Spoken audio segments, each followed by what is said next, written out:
Welcome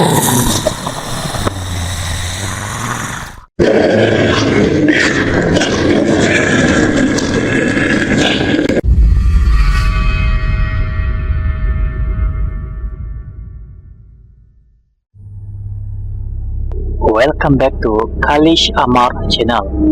Bagi mereka yang sukakan kisah seram dan mistik, pada kali ini Khalish akan menceritakan satu kisah seram yang telah diceritakan oleh Azim yang pernah terserempak dengan hantu cembalang tanah ketika mengembala kambing milik Pak Cik Majid di kebun berdekatan bukit ketika membawa kambingnya meragut rumput. Kisahnya bermula di pertengahan tahun 2011. Ketika itu Azim baru sahaja menganggur kerana sukar mendapat pekerjaan setelah kontrak kerjanya sebagai guru sandaran telah tamat. Maka dia sedang mencari pekerjaan di kampung kerana sekurang-kurangnya ada juga orang yang menjaga orang tuanya yang sedang uzur. Jadi dengan itu, Azim tidak kisah bekerja untuk mengambil apa-apa upah sementara mencari pekerjaan tetap daripada duduk mencangkung di rumah. Pada suatu hari, bapa saudara Azim, iaitu Pak Cik Majid, datang berjumpa dengan Azim untuk meminta tolong Azim untuk menjaga kambing-kambing yang dijaganya kerana dia akan mengerjakan umrah. Bapa saudara Azim khawatir tidak ada orang akan menjaga dan memberi makan kambing-kambingnya ketika menunaikan umrah nanti. Oleh itu, Azim menerima sahaja kerja menjaga kambing-kambing pakciknya untuk sementara waktu. Walaupun begitu, Azim tiada pengalaman menjaga kambing. Tetapi pakciknya membawa Azim pergi ke kandang kambingnya dan mengira jumlah kambing-kambing yang ada, dan jikalau waktu petang sekiranya melepaskan kambing-kambing berdekatan kebun yang banyak rumput, pakciknya menyuruh Azim mengira bilangan jumlah kambing yang dilepaskan dan hanya melepaskan kambing-kambingnya di kawasan sekitar kebun berdekatan dengan pokok besar kerana di sana banyak rumput tinggi yang masih segar. Dan selepas itu, Azim cuma membiarkan sahaja kambing-kambing meragut rumput dan hanya memerhatikan sahaja kerana kambing-kambingnya sudah jinak dan biasa meragut rumput di situ. Sesudah hampir petang sebelum senja, Azim perlu mengira semula kambing-kambing yang dilepaskan di waktu petang dan memastikan jumlah yang sama dengan jumlah bilangan kambing yang telah dilepaskan pada waktu tengah hari. Kebiasaannya, apabila petang, Pak Cik Azim akan menjerit "Embek, embek, embek" sebanyak 3 kali dan kambing-kambingnya akan berlari kerana sudah kenal suara tuannya. Azim pun menganggukkan kepala kerana pekerjaan yang ditugaskan oleh pakciknya itu agak senang sekali. Boleh dikatakan Azim tidak perlu banyak bekerja, cuma melepaskan, membiarkan kambing makan rumput, dan petang nanti cuma perlu membawa kesemua kambing ke kandang semula dengan jumlah yang sama. Sesudah beberapa hari, Pak Cik Majid sedang berangkat mengerjakan umrah dan pada hari itu, bermulalah hari pertama Azim membawa kambing-kambing pakciknya keluar kandang ke kebun di kaki bukit berdekatan kandang kambing Pak Cik Majid. Azim mengira jumlah kambing pakciknya dan ada 55 ekor semuanya.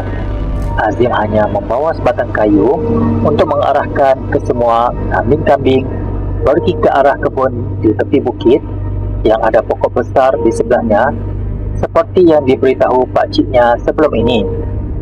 Kesemua kambing-kambing tersebut bergerak bersama dan sepertinya sudah tahu destinasi yang mereka perlu pergi.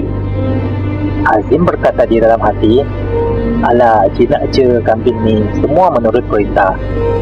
Selepas itu, Azim membiarkan kesemua kambing-kambing pakciknya meragut rumput dan Azim berehat di sebatang pokok dan terus membuka handphone sambil bermain game. Tanpa disedari, oleh kerana terlalu leka dengan game yang dimainnya, Azim tidak sedar dan dia telah terlelap di pohon tempat dia berteduh dan tidak menyedari bahawa hari sudah hampir senja. Tiba-tiba, Azim terkejut apabila mendengar kambing-kambing Pak Cik Majid mengembik dengan kuat.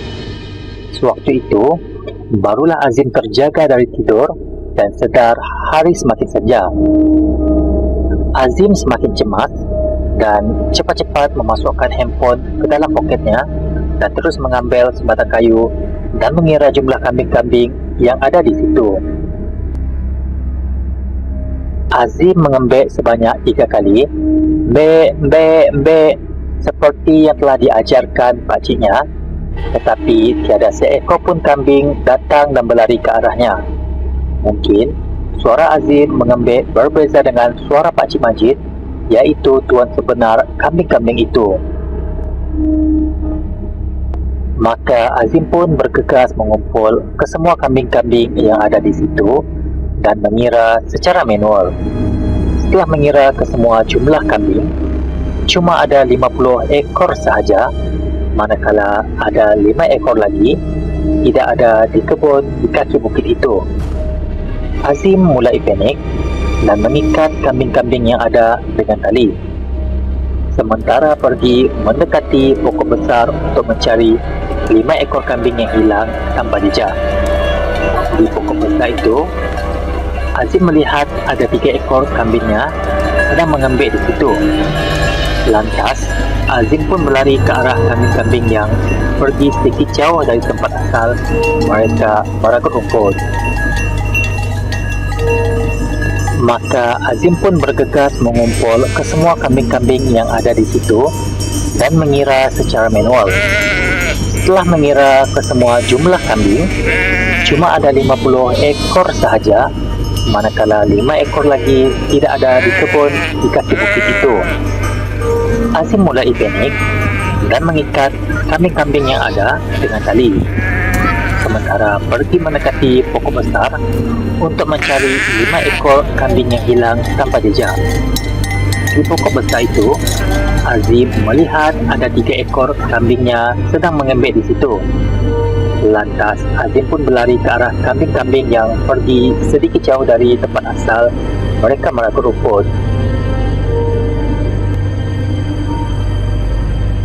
Tetapi ketika Azim mendapatkan 3 ekor kambingnya, alangkah terkejutnya Azim kerana terpandang akan satu sosok lembaga hodoh bertanduk yang serupa seperti kambing, cuma berbadan besar dan berdiri mencangkung seperti manusia, sedang meratah kambing Pak Cik Majid mentah-mentah di bawah sebatang pokok besar.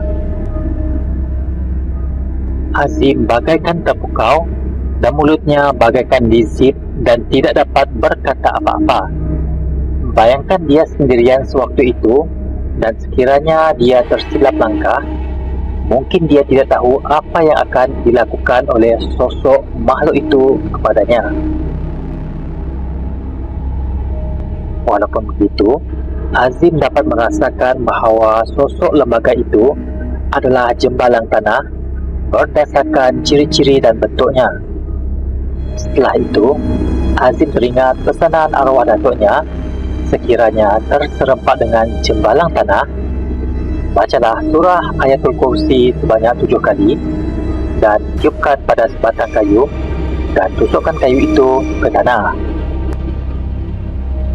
Oleh kerana teringat pesanan datuknya, lantas Azim pun membaca surah Ayatul Kursi sebanyak 7 kali dan menusuk batang kayu ke tanah, dan kelihatan jembalang tanah itu mengerang kesakitan seperti terasa ada aura yang menyakitkan dari tanah.